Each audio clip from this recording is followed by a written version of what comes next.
Sejam bem-vindos! Fique agora com o programa Espiritismo em Nossas Vidas com Wagner Ideale, sempre com temas que estão ligados ao nosso dia a dia. Olá pessoal, estamos aqui todos prontos para mais um programa e hoje nós vamos falar de um tema bastante interessante. Fazendo minhas pesquisas, minhas buscas, percebemos que há um certo mal entendido sobre os chamados evangelhos apócrifos. Pois é, o que acontece? Esses evangelhos, eles foram removidos, vamos assim dizer, da estrutura da igreja tradicional, da igreja católica, porque fugia de alguns conceitos básicos da igreja e eles entenderam, através dos estudos deles, a qual nós respeitamos, que esses evangelhos não são verdadeiros, não são fogem a todo o princípio doutrinário e tudo mais. O que acontece? Toda vez que nós estamos falando em palavras de Jesus, o que aconteceu há 2000 anos, sempre gera uma preocupação. Mas Jesus disse isso mesmo? Será que isso aconteceu realmente na época de Jesus? Veja, eu particularmente, existem alguns textos no Evangelho clássico que eu tenho minhas dúvidas. Sinceramente, eu tenho minhas dúvidas, não tenho a menor dúvida. Eu tenho minhas dúvidas, não tenho a menor dúvida. Mas, veja, num dado momento, foram colocadas algumas palavras no Evangelho que talvez Jesus nem tenha falado, mas está lá e a gente acaba acreditando. Mas, como espíritas que somos, nós temos como preferências estudar as palavras de Jesus através do Evangelho segundo o Espiritismo. Mas o que leva a gente a entender que o Evangelho segundo o Espiritismo é melhor do que o Evangelho chamado Novo Testamento? Não é que ele é melhor. Os espíritos, quando passaram para Kardec toda a estrutura do Espiritismo, eles passaram o Livro dos Espíritos, mostrando, isto aqui é verdadeiro. Chamando o Livro dos Espíritos, fomos nós que passamos para vocês. A vida continua. Mas isso aí os indianos já sabiam, os chineses, várias religiões orientais já sabiam que a vida continuava. Pois é, mas não da forma estruturada, clara, por assim dizer, sem dogmas, sem misticismo, bastante pé no chão, eu considero assim, a forma como os espíritos passaram para Kardec. Pois bem, logo depois, como tudo isso foi passado através de mediunidade, os espíritos passam para Kardec o Livro dos Médiuns. Sim, mostrando todas as mediunidades. E vamos abrir um parênteses aqui, muitas daquelas mediunidades já não existem mais. Como muitas que nós estamos vivenciando hoje, percebe-se que aos pouquinhos elas vão sumindo. A tendência é ficar somente a mediunidade de intuição. Mas isso é papo para uma outra oportunidade. Logo depois, eles vão passar para Kardec o Evangelho segundo o Espiritismo. Ou seja, os espíritos foram muito prudentes em ir lá no Evangelho e retirar somente aquilo que é de suma importância para nós agora. Vai lá no Evangelho e você vai perceber que logo no começo, nos primeiros capítulos, foi condensado ali o que a gente precisa entender hoje sobre Deus. Logo depois, uma outra parte, na sequência, sobre Jesus. Numa outra parte, mais um pouco para frente, sobre a nossa relação com o próximo. E no final, sobre nós. Então, houve uma escolha bem pontual mesmo, em algumas de alguns estudos ali, foram buscar do Evangelho aquilo que era essencial, agora veio a palavra, que era essencial para nós. Pois é. Então, quando nós lemos o Evangelho segundo o Espiritismo, que já é cultural no meio espírita, você deve ler em casa uma vez por semana, eu digo a você o seguinte, leia todo dia, depois que você acostumar todo dia lendo o Evangelho, depois de um mês, aí você passa a ler uma vez por semana. Isso vai dar uma diferença gritante na sua vida, na sua casa. Eu sei, às vezes a gente esquece. Eu vou fazer todo dia, mas hoje eu estou correndo, amanhã não deu certo, mas continua tentando. Quando você conseguir ficar um mês ali batendo e firme, nossa, faz um mês que eu estou fazendo o Evangelho de manhã, de tarde ou de noite, não importa. Aí você passa a fazer uma vez por semana, mas mantenha, você vai ver muita diferença. Por quê? Porque o estudo do Evangelho, o que está escrito ali, é de fundamental importância para nossas vidas. Bom, enfim, depois nasce o livro Céu e Inferno e, por fim, a Gênese. E todo esse material, ele foi trabalhado na espiritualidade para ser muito objetivo.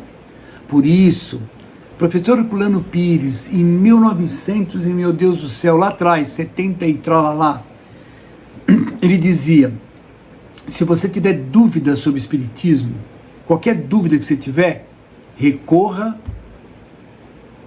às obras de Kardec.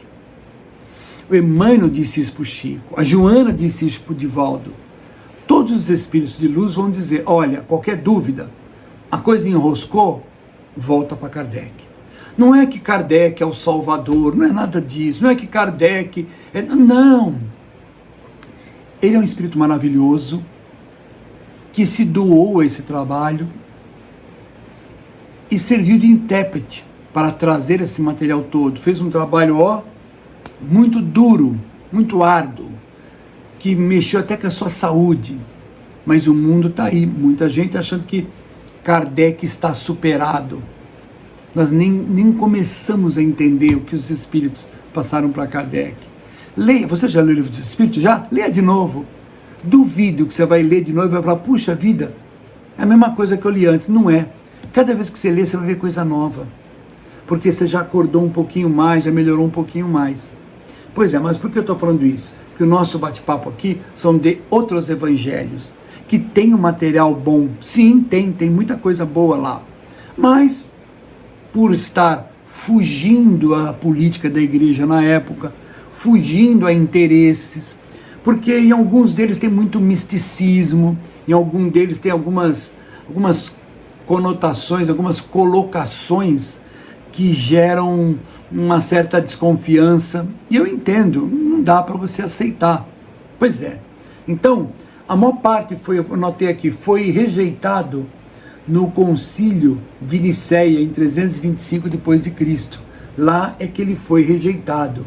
Agora, quero deixar bem claro que o Espiritismo, ele valoriza todo o conteúdo moral e espiritual de qualquer texto.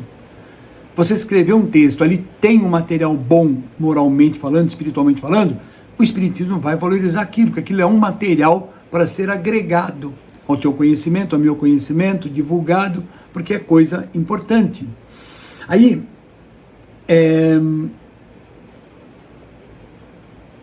dentro do Espiritismo, eu peguei também uma frase na internet que eu achei muito interessante. A verdade está na coerência com a lei do amor e justiça divina, e na inspiração moral que conduz ao bem. Ora, se você ler um desses evangelhos apócrifos e tiver um material lá que está concordando com essa afirmação, aquele material é válido. Por que não seria? Quais são os principais? Eu anotei aqui, Tomé, Maria Madalena, Filipe, Tiago, Pedro.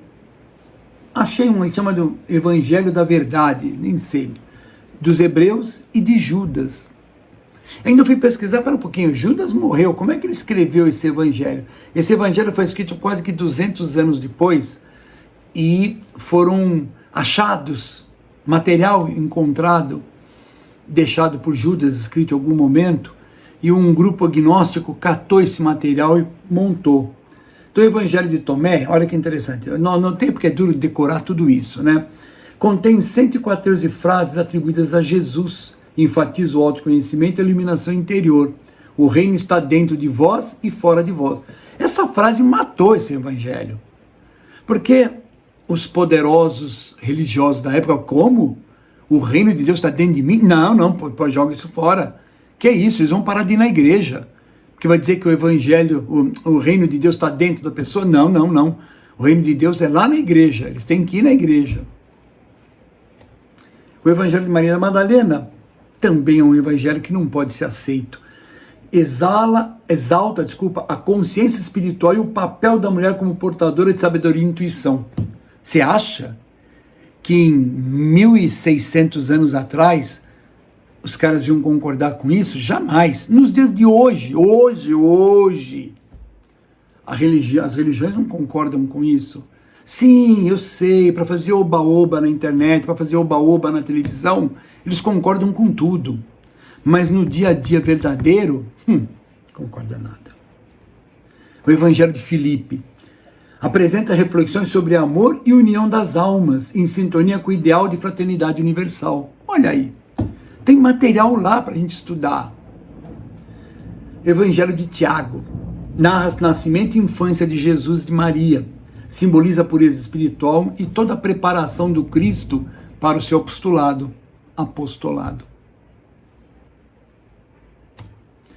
Relata a crucificação e a ressurreição com enfoque espiritual, destacando a vitória do Espírito sobre a matéria. Esse é o Evangelho de Pedro. Olha que interessante. Então, cada um desses evangelhos que não foram escolhidos pela igreja, tem coisas importantes a serem vistas. Agora tem um evangelho aqui que é complicado, é o Evangelho de Judas.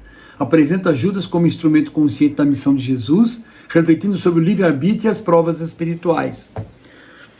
Vários autores espíritas, principalmente Humberto de Campos, costumam dizer que Judas não morreu imediatamente após a crucificação de Jesus, como mostra o Evangelho clássico. Ele ainda ficou um tempinho, mas morreu, né? Uns falam que ele morreu por um acidente, outros que ele se suicidou, outros acham que ele foi para o Vale dos Leprosos, e lá ele contraiu lepra e logo morreu. Bom, enfim, acharam material escrito por ele, e esse material foi transformado num evangelho. Por isso que as principais razões que a igreja não concorda com esse evangelho for excluído por divergências teológicas e interesses políticos da igreja primitiva. Pois é. Então, se você lê o Evangelho nosso, lá das obras de Kardec, ali é um manancial seguro, ali não tem espaço para erros, ou pelo menos no nível que nós estamos de evolução, ali não tem erro. Pode ser que num nível muito mais elevado, pode ser que alguma coisa ali já não bata mais, mas para nós, para a realidade nossa, aquilo está perfeito. Agora, você não vai ser crucificado, nem será jogado ao fogo do inferno, se você der uma estudadinha nesses evangelhos, tirar material. Esses textos revelam ensinamentos de profundo valor moral em harmonia com a doutrina espírita. Porque tudo nós estamos falando com a doutrina espírita. Essa doutrina maravilhosa que hoje na internet está sendo tendo brigas tremendas. Um grupinho que não gosta do Divaldo, outro grupo que não gosta do Chico, outro grupo que não gosta de nenhum dos dois, outro grupo que eu até vi, achei um absurdo, mas vamos lá. Um grupo que fala que a doutrina espírita não precisa do evangelho, que o evangelho foi enfiado na doutrina espírita por causa da igreja. Vocês não acreditam? Existem, se você começar a pesquisar na internet, nessas redes sociais, você vai ver coisas absurdas. Coisas assim, a pessoa quer ganhar like para ganhar dinheiro. Sim, não são os protestantes só que querem ganhar dinheiro, não. Os católicos lá com suas coisas. Não. Tá cheio de espírita querendo ganhar dinheiro. Então ele vai lá, ele pega um texto bonito que normalmente eles atribuem isso ao Dr. Bezerra. Tudo quanto é texto é do Dr. Bezerra. Aí põe a foto do Dr. Bezerra no fundo feita para o IA, uma cena bonita, uma música de fundo bem suave e uma voz rouca de locutor de FM, né? E ele faz aquela leitura bonita e a pessoa lê, acha bonito, e dá like e transmite para outro e o cara ganha grana. Ele pode colocar esse texto por autor desconhecido. O Dr. Bezerra não vai ficar preocupado. E quem conhece o Dr. Bezerra, quem já leu o livro do Dr. Bezerra, quem acompanha esse trabalho maravilhoso desse espírito, vai ver que muitos desses textos não bate com a forma. Porque se você lê meus textos na internet, você vai perceber que tem um jeito meu naqueles textos. Do Chico, do Divaldo, desses espíritos evoluídos aí, do Haroldo. São todos eles, eu não estou me comparando a eles, quem sou eu? Não tenho capacidade de ser o chinelo desse pessoal. Mas estou dizendo, eu, enquanto uma pessoa que escreve para a doutrina aí, em canais e tudo mais, em palestras, tem um jeito meu de escrever, da minha pequenez, meu jeito simples, eu tenho meu jeito. E como você lê Dr. Bezerra, você vai ver que ele tem um jeito próprio dele. Você vai bater para, poxa, esse jeito aqui não é Dr. Bezerra falando desse jeito. Quem já viu o Dr. Bezerra dando comunicação através do Divaldo, através de médiums de escola mesmo, através, por exemplo, para quem conhece o Toninho, lá na Zona Leste de São Paulo, esqueci o nome do bairro lá, ele recebe muito o Dr. Bezerra, e você vê bem caracterizado mesmo o jeitão do Dr. Bezerra. Eu estou falando isso porque é um problema.